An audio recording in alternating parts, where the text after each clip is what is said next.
नमस्कार, स्वागत, अभिनंदन आप सभी का मौसम तक चैनल पर। मैं हूं देवेंद्र त्रिपाठी। दोस्तों, अगले 24 घंटों के दौरान यानी 27 अक्टूबर को भारत में कैसा मौसम रहेगा, आइए जानते हैं। मौसमी सिस्टम इस समय बंगाल की खाड़ी में एक सिस्टम बना हुआ है सर्कुलेशन के रूप में, और ये चक्रवाती हवाओं का क्षेत्र दक्षिणी मध्य भागों के ऊपर है। लगभग लगभग यहाँ पर आंध्र प्रदेश और तमिलनाडु के तटों पर, साथ ही साथ तमिलनाडु के ऊपर भी एक सर्कुलेशन बना हुआ है। उत्तर भारत के भागों के करीब एक डब्ल्यू है, लेकिन वो भारत के पर्वतीय या मैदानी इलाकों पर ज़्यादा असर डालेगा ऐसे संकेत नहीं है। लेकिन कुछ क्लाउडिंग ज़रूर यहाँ पर पहुंचेगी मैदानी इलाकों पर। ये राजस्थान का रीजन है। राजस्थान के भागों से लेकर के राजस्थान, पंजाब, हरियाणा, दिल्ली और उत्तर प्रदेश के ऊपर, साथ ही साथ गुजरात और मध्य प्रदेश के ऊपर, इन भागों में शाम के समय धीरे धीरे बादल पहुंचने शुरू होंगे। और रात या फिर अगली सुबह में यानी 28 अक्टूबर की सुबह में आप देखेंगे काफ़ी बादल रहेंगे, और जैसलमेर तथा आसपास के भागों में काफ़ी बादल रहेंगे। तो इन बादलों से क्या संभावनाएं बनेंगी और क्या बारिश की उम्मीदें बनेंगी देश के अलग अलग भागों में। मध्य क्षेत्रों में जो पूर्वी हवाएं यहाँ पर दक्षिण भारत की तरफ चलनी शुरू हुई हैं, जिनकी वजह से नॉर्थ ईस्ट मानसून सेट होगा, उनका असर यहाँ पर मध्य भारत के भागों में कितना रहेगा, और साइक्लोन हामून का रेमिनेंट इफेक्ट कितना रहेगा नॉर्थ ईस्ट इंडिया पर, आइए जानते हैं देश भर के मौसम के बारे में। दोस्तों, जब मौसम बदल रहा होता है तो सबसे इंपॉर्टेंट चीज़ हो जाती है तापमान में परिवर्तन। तो अगर समय पर तापमान में परिवर्तन नहीं हो रहा है तो भी एक कंसर्न होता है मौसम वैज्ञानिकों के लिए, दुनिया भर के क्लाइमेट एक्सपर्ट्स के लिए, और लोगों के लिए तो होता ही है, क्योंकि आखिर ऐसा क्यों हो रहा है। तो आपको बता दूं कि तापमान में गिरावट अच्छी खासी शुरू हो गई है। कई जगहों पर तापमान सामान्य से नीचे रिकॉर्ड किया जाने लगा है। और मिनिमम टेम्परेचर की अगर मैं बात करूं तो सबसे कम तापमान जम्मू कश्मीर में श्रीनगर में रिकॉर्ड किया गया पिछले 24 घंटों में, या आज सुबह, जो रहा 3.7 डिग्री सेल्सियस जम्मू कश्मीर में। और प्लेन्स में अगर हम देखें तो महाराष्ट्र का जलगांव सबसे ठंडा स्थान रहा, जहां पर 11 डिग्री सेल्सियस तापमान रिकॉर्ड किया गया। और धीरे धीरे इसमें और गिरावट होगी देश के अन्य भागों में। और बारिश की बात करें तो केरल में बारिश जारी रही पिछले 24 घंटों में। और अब बात करते हैं उन सिस्टमों की जो भारत के ऊपर या भारत के आसपास के क्षेत्रों से होकर गुजर रहे हैं, उनका प्रभाव देखने को मिलेगा। तो जम्मू कश्मीर के ऊपर से होकर, गिलगित बाल्टिस्तान, मुजफ्फराबाद के ऊपर से होकर डब्ल्यू का प्रभाव देखने को मिल रहा है। और इसका जो इंड्यूस सर्कुलेशन है, बेसिकली इन दोनों में गैप बहुत है। और अगर ये गैप थोड़ा सा नैरो होता तो ये सिस्टम यहाँ पर पहाड़ों से और यहाँ पर मैदानों से होकर गुजरते, और इन पूरे रीजन्स को, यहाँ तक ग्वालियर संभाग तक के क्षेत्रों को ये बारिश दे सकते थे। इतनी ज़्यादा इंटेंसिटी इन दोनों सिस्टमों की है।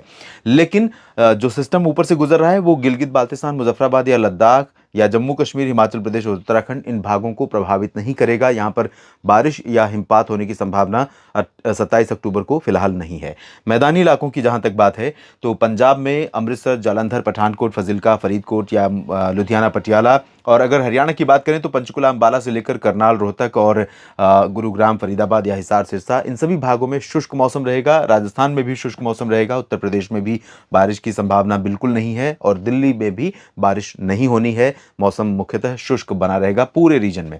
लेकिन जैसा कि मैंने बताया, दिन में तो उत्तर पश्चिमी दिशा की ठंडी हवाओं और शुष्क हवाओं का असर होने के कारण मौसम साफ रहेगा और ठंडा, कंफर्टेबल भी रहेगा। लेकिन शाम होते होते राजस्थान के ऊपर से ये बादल पहुंचेंगे। राजस्थान के ऊपर से आगे पंजाब, हरियाणा और पूर्वी राजस्थान, दिल्ली, साथ ही साथ वेस्ट उत्तर प्रदेश, इन सभी भागों पर बादल पहुंचेंगे। राजस्थान का जैसलमेर से लेकर जोधपुर और जालौर, पाली, राजसमंद और आसपास के इलाकों का जो हिस्सा है जोधपुर का, इन भागों में अधिकांश हिस्सों में आपको ऐसा लग सकता है कि ये बादल बारिश देने वाले हैं, क्योंकि काफ़ी डेंस क्लाउडिंग यहाँ पर रहेगी। लेकिन ये बादल दरअसल, अगर हम मॉडल्स देखें तो मॉडल बिल्कुल भी इंडिकेट नहीं कर रहे हैं।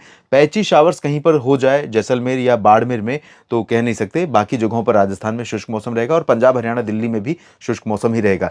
और इन राज्यों में जो बादलों का असर रहेगा वो देर रात, शाम से शुरू होगा, और उसके बाद अगले दिन सुबह तक बादल यहाँ पर दिखाई देंगे। तो थोड़ा सा धुंधला सा मौसम होगा। थोड़ा सा धुंध जब हो जाती है या बादल जब हो जाते हैं तो मौसम उतना खुशनुमा नहीं महसूस होता है अगर बारिश नहीं हो रही है तो वो जो खुशनुमा फीलिंग है, जो क्लियर स्काई की जो फीलिंग होती है, और ड्राई विंड्स जो चलती हैं, ठंडी ठंडी हवाएं लग रही होती हैं, चांदनी रात है या सितारों की झिलमिलाहट आसमान में है रात के समय, या दिन में सूरज की रोशनी चमक रही है, उसमें धुंध नहीं है, यानी पोल्यूशन के पार्टिकल्स नहीं है, तो बड़ा अच्छा सा लगता है। लेकिन जब ये परिवर्तन होगा तो आप देखेंगे दिल्ली एनसीआर पर पोल्यूशन के पार्टिकल भी थोड़ा सा बढ़ जाएंगे। जैसे ही क्लाउडिंग आती है, हवा में नमी आती है, राष्ट्रीय राजधानी दिल्ली और एनसीआर के शहरों में तमाम जगहों पर PM 2.5 या PM10 लगातार हाई लेवल पर पहुंच जाता है और लोगों का जीना मुश्किल होने लगता है क्योंकि सांस की समस्याएं हो जाती हैं। मध्य भारत के भागों की बात करें तो यहाँ पर भी ड्राई वेदर रहेगा और उत्तर पश्चिमी दिशा की शुष्क हवाएं यहाँ पर लगातार चल रही हैं। मध्य प्रदेश में पूरब से लेकर पश्चिम तक, गुजरात, महाराष्ट्र, छत्तीसगढ़, उड़ीसा सभी जगहों पर ड्राई वेदर के बीच में ओडिशा के तटों पर कुछ बादल बन सकते हैं और बारिश की उम्मीदें फिलहाल यहाँ पर नहीं है। दक्षिण भारत की और यहाँ पर जो टेम्परेचर है, तापमान यहाँ पर मिनिमम थोड़ा सा और नीचे जाएगा, लेकिन यहाँ पर भी बादल आएंगे गुजरात के ऊपर भी और मध्य प्रदेश महाराष्ट्र के ऊपर भी शाम या देर रात में। तो बहुत दिन में भी दोपहर के बाद थोड़े बहुत बादल यहाँ पर दिखाई दे सकते हैं और पश्चिम से थोड़ा सा असर रहेगा और उत्तरी महाराष्ट्र तक ही असर रहेगा और इन बादलों का कोई इम्पैक्ट वेदर पर फिलहाल नहीं रहने वाला। यहाँ दक्षिण भारत के क्षेत्रों में देखें तो उत्तरी तटीय आंध्र प्रदेश से लेकर दक्षिणी तटवर्ती रीजन तक तमाम जगहों पर धीरे धीरे बारिश बढ़ेगी और कई जगहों पर हल्की वर्षा यहाँ पर होने की संभावना है। महाराष्ट्र तमिलनाडु में अधिकांश इलाकों में बादल रहेंगे और कुछ इलाकों में बारिश की संभावना। यहाँ पर चेन्नई और पुदुचेरी से लेकर पंबन, तंजावुर, कडलूर समेत तिरुचिरापल्ली, सेलम, कोयम्बटूर, वेल्लोर, मदुरई और कन्याकुमारी समेत तमाम जगहों पर बारिश की संभावना है। पंबन में भी बारिश हो सकती है। केरल में और लक्षद्वीप के कई आइलैंड्स पर बारिश होने की संभावना दिखाई दे रही है। अंडमान और निकोबार द्वीप समूह में भी ऊपर से लेकर नीचे तक के हिस्सों में कई जगहों पर बादल गरजने वाले बन सकते हैं और बारिश दे सकते हैं। लेकिन कर्नाटक और रायलसीमा में और तेलंगाना में अभी बारिश का इंतजार करना पड़ेगा। यहाँ पर जल्दी ही बारिश की गतिविधियां बढ़ने वाली हैं, ऐसा अनुमान है। और इधर पूर्वोत्तर भारत की बात करें या पूर्वी भारत की, तो बिहार, झारखंड, पश्चिम बंगाल में शुष्क मौसम रहेगा।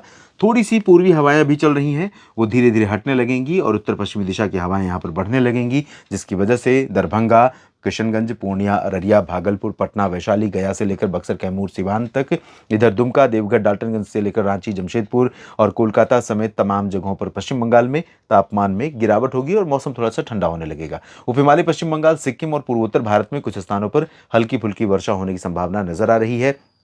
बहुत ज़्यादा बारिश फिलहाल नहीं होगी यहाँ पर, लेकिन सिक्किम में छिटपुट जगहों पर और अरुणाचल प्रदेश या नागालैंड, मणिपुर और मेघालय में कहीं कहीं पर और असम में एक दो जगहों पर हल्की वर्षा हो सकती है। बाकी कोई मेजर चेंज वेदर में नहीं है। अगर कुछ होगा तो ज़रूर बताऊंगा आपको वीडियोज़ के माध्यम से, कंटेंट के माध्यम से, और इसे आप देख सकते हैं मौसम तक चैनल या न्यूज़ मीडिया मंच पर। लगातार इन चैनलों के साथ जुड़े रहिए। नोटिफिकेशन के लिए बेल आइकन पर क्लिक कर लीजिए और मैं पूर्ण विश्वास के साथ ये जानता हूँ कि मेरे साथ जो लोग जुड़े हुए हैं, जो मित्र जुड़े हुए हैं, वो इस चैनल के सब्सक्राइबर हैं। अगर आपने बाई चांस नहीं किया है गलती से, तो आपसे निवेदन करूंगा कि ज़रूर कर लीजिए, ताकि हर वीडियो आप तक पहुंचता रहे और आपकी प्रतिक्रिया मुझ तक पहुंचती रहे।